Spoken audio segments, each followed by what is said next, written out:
бросаем. А каких своих мы не бросали в Сирии? Какой русский мир мы защищали в Грузии, Абхазии? Или вся планета – это исконно русская земля?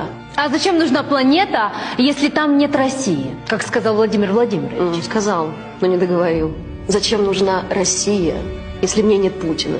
Коллега, давайте не забываться. А что, не вспоминать его имя в СОЕ? Он бог? Ну, в каком-то смысле. Нет, он, конечно, человек. Ну вот как один человек мог так всех запугать?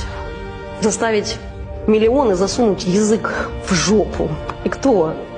Маньяк с чемоданом комплексов? Ботексный параноик, который сидит в бункере, скрываясь от своего же народа. Какает в чемоданчик, пока телевизоры срут вам на голову.